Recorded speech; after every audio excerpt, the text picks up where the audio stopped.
Sir, ముందుగా ఒక విషయం మాట్లాడుకోవాలి.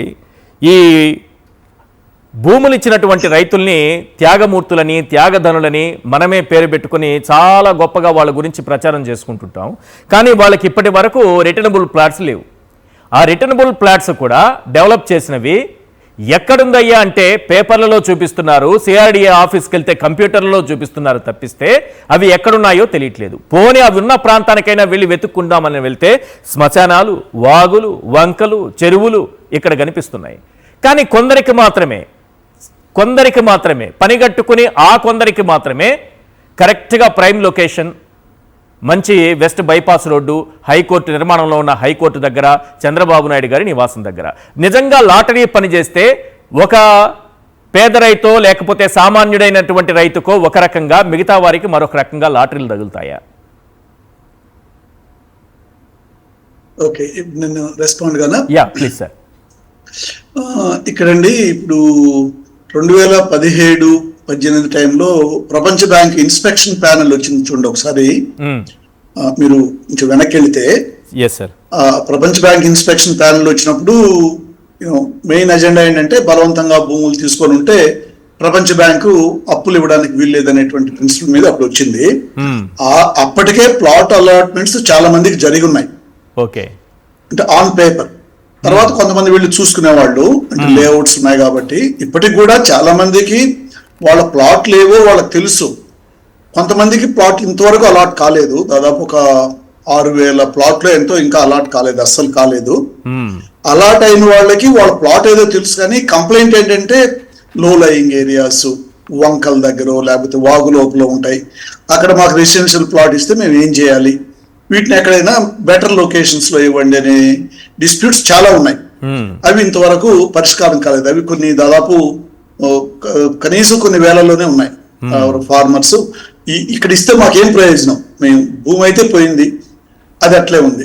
కానీ వరల్డ్ బ్యాంక్ ఇన్స్పెక్షన్ ప్యానెల్ వచ్చినప్పుడే రైతులు లేవదీసినటువంటి ఒక ప్రధాన అంశం ఏంటంటే, ఆ రోజుల్లో అప్పటికే ఈ లాటరీ జరిగి ఉండింది, త్రూ ల్యాప్టాప్, త్రూ కంప్యూటర్ ఏదో చేశారు. అక్కడ రైతులు చేసిన ఆరోపణ ఏంటంటే, ఆ వరల్డ్ బ్యాంక్ ఇన్స్పెక్షన్ ప్యానెల్కి కొంతమంది రిటర్న్ గా కూడా లెటర్స్ ఇచ్చినారు. ఏంటంటే ఆ లాటరీ జరిగేటప్పటికే మన ముందు లాటరీ జరిగినట్టు జరుగుతూ ఉంది, కానీ ఆ హై ఎలివేషన్స్ ఉన్న ప్లాట్స్, ప్రైమ్ ప్లాట్స్ అంటానే, better location, whether to a good highway or upper topography, ఇట్లాంటి ప్లాట్స్ ముందే బ్లాక్ చేస్తున్నారు. అవి లాటరీలో రావడం లేదు, రైతుకు తెలియదు అవి బ్లాక్ చేసినట్టు. సో ఆ రోజుల్లోనే 2017-18లోనే అంటే ఆ ఇన్స్పెక్షన్ ప్యానెల్ వచ్చిన ఎగ్జాక్ట్ మంత్ గుర్తుంచుకోవాలి, అప్పుడే ఈ ఆరోపణలు వచ్చినాయి రైతుల నుంచి. మాకు వచ్చేటప్పటికి ఇక్కడ ఉంది, మాకు ఎదురుగా కనిపిస్తూ ఉంటుంది, కానీ అది ఆన్లైన్ లో బ్లాక్ అయి ఉంటుంది, లాటరీలో అది ఎవరికి తగలదు. సో ఇట్లాంటివి అంటే ఆ రోజే మాకు అర్థమైంది ఏంటంటే, ప్రైమ్ ప్లాట్స్ లొకేషన్స్ కానీ, కార్నర్స్ కానీ, ఎలివేషన్స్ కానీ ఇట్లాంటివి ఎక్కడో బ్లాక్ అయిపోతున్నాయి. అంటే అవి వేరే వాళ్ళకి వెళ్ళిపోతాయి, కావాల్సిన వాళ్ళకి వెళ్ళిపోతాయి. పెద్ద రైతులు కావచ్చు, లేకపోతే ప్రభుత్వానికి, అధికారులకు, నాయకులకు దగ్గరగా ఉన్న వాళ్ళు కావచ్చు అనేటువంటి అనుమానం ఆ రోజే వరల్డ్ బ్యాంక్ ఇన్స్పెక్షన్ ప్యానెల్ ముందే రైతులు వ్యక్తం చేయడం జరిగింది. అలాంటిదే ఇంకొకటి పెండింగ్ సమస్య ఇప్పటికి కూడా, గ్రామ కంఠాలు. ఇప్పటికి కూడా గ్రామ కంఠాలు పరిష్కారం కాలేదు చాలా విలేజెస్ లో. అది డిస్ప్యూట్ నడుస్తూ ఉంది సిఆర్డిఏతో, జాయింట్ యాక్షన్ కమిటీతో. నేను 2015-16 టైంలోనే మాస్టర్ ప్లాన్ కి సంబంధించినటువంటి గ్రామ సభలు జరుగుతూ ఉంటే నేను కొన్ని గ్రామాల్లో పాల్గొన్నాను. అంటే క్వైట్ గా, స్పెక్టేటర్ గా ఉండి అబ్జర్వ్ చేస్తుంటే ఆ రోజుల్లో వచ్చిన ఆరోపణలు ఇప్పటికీ కొనసాగుతున్నాయి. ఏంటంటే పలుకుబడి కలిగిన వాళ్ళు రైతులకి గ్రామాల్లో, అంటే రాజకీయంగా పలుకుబడి, పెద్ద రైతులు, నాయకులతో సంబంధాలు వాళ్ళు, వాళ్ళు కావాల్సినంత గ్రామ కంఠం వాళ్ళకి ఇచ్చేస్తున్నారు. మిగిలిన వాళ్ళకి ఈ డిస్ప్యూట్ క్రియేట్ అవుతా ఉంది. అధికారులు ఇది గ్రామ కంఠం లేక రాదను, లేకపోతే ఇది మీకు ఇవ్వమని చేస్తున్నారు. అవి 2015-16లోనే రైజ్ చేసినటువంటి అబ్జెక్షన్స్ ఇప్పటికి కూడా వ్యాలిడ్ గానే ఉన్నాయి. ఇటీవల కూడా గ్రామ కంఠాల సమస్యను పరిష్కరించాలని చెప్పేసి ఒక ఇష్యూ నడుస్తూ ఉంది. సో ఓవరాల్ గా మనకి అర్థమైంది ఏంటంటే, ఈ లాటరీ కూడా మ్యానిపులేటెడ్ అనేది తెలిసిపోతుంది. ఎందుకంటే పక్కనే వస్తాయంటే ఎట్లా వస్తాయి? ఒకే కాలేజ్ ఎదురుగా ఇద్దరికి ఎవరైనా కానీ XYZ ఎవరికైనా ఒకే ఫ్యామిలీలో వాళ్ళకి అవును. పక్కన పక్కనే రావడం అనేది దట్టు ఇన్ లాటరీలో కూడా నీకే ఒక 50 ప్లాట్స్ లో ఉంటే వచ్చిందని కాదు, కొన్ని వేల ప్లాట్స్ లో అక్కడే వస్తుంది కదా. అవును, మొత్తం 66,000 ప్లాట్లు సార్, 1-2 కాదు, 66,000 ప్లాట్లు లాటరీ తీసినప్పుడు ఒక కుటుంబంలో 2-3 వ్యక్తులకి ఒకే బైపాస్ పక్కన ఒకే ఇన్స్టిట్యూషన్ కి ఎదురుగా, అంటే దీస్ ఆర్ ప్రైమ్ లొకేషన్స్, అంటే not subjected to flooding, already వాటి వాల్యూ పెరిగిపోయింది because of SRM or highway. ఇవి ఒక సామాన్యుడైనటువంటి ఒక రైతు పరిస్థితి, భూములు ఇచ్చినటువంటి రైతు పరిస్థితి వాస్తవానికి ఇప్పుడు ఎలా ఉంది? నెంబర్ 2, రెండో దశ భూ సమీకరణకు ఎందుకు ఇన్ని అభ్యంతరాలు రైతుల నుంచి వ్యక్తమవుతున్నాయి? ఇప్పుడు సామాన్య రైతుల పరిస్థితి అంటే ఈ ముఖ్యంగా ఈ వంకలు వాగులు లోలయింగ్, ఇప్పుడు ఆ రిజర్వాయర్ పక్కన వచ్చింది అన్నాడు ఒక ఆయన. అవును సార్. ఇట్లాంటి వాళ్ళ పరిస్థితి అయితే అగమ్య గోచరంగానే ఉందండి. అక్కడ వాళ్ళను అడిగితే పట్టించుకునే వాళ్ళు లేరు. ఆ జాయింట్ యాక్షన్ కమిటీ కొంచెం మేము మళ్ళా ఆందోళనకు దిగాల్సి వస్తుందని బెదిరిస్తే అప్పుడు సడన్ గా ఒక 3 మెంబర్ కమిటీ వేసి ప్రతి వారము గ్రీవెన్సెస్ రిడ్రెసల్ మెకానిజం అంటే అది పెట్టినారు. కానీ మౌలికంగా వీళ్ళకి ఇంతవరకు ఏం జరగల. ఈ లోలయింగ్ ప్లాట్ ఉంది, నాకు వద్దు, దీన్ని తీసి నాకు ఇంకో చోట ఇవ్వండి అంటే వాళ్ళకి సమాధానం చెప్పేవాళ్ళు లేరు. అదైతే అట్లే నడుస్తా ఉంది. ఇది ఎన్ని రోజులు నడుస్తుందో చూడాలి. ఇది ఇట్లా ఉంటూ రెండో దశ ల్యాండ్ పూలింగ్ అనేది ఇంకొక అదనంగా 40-50 వేల ఎకరాలు కావాలని ముఖ్యమంత్రి గారు చెప్తూ ఉన్నారు గత కొన్ని నెలలుగా. అవును సార్. అందులో వాటికి సపరేట్ గా జియో ఇష్యూ చేసినారు లాస్ట్ ఇయర్ జూలై 1, 2025 జియో 118. ఆ జియో ప్రకారం నువ్వు ఏ ప్లాట్ కి ఎంత ఇస్తాము, రెసిడెన్షియల్ ప్లాట్ ఎంత, కమర్షియల్ ప్లాట్ అని అందులో స్పెసిఫై చేయడం జరిగింది. మోర్ ఆర్ లెస్ మొదటి దశలో ఇచ్చినట్టే. ఒక ప్రధానమైనటువంటి హామీలు చాలా ఉన్నాయి కదా సార్. ఈ రిటర్నబుల్ ప్లాట్సే కాదు, ఉచిత వైద్యం అన్నారు, అన్నారు. దానికి నేను వస్తున్నా.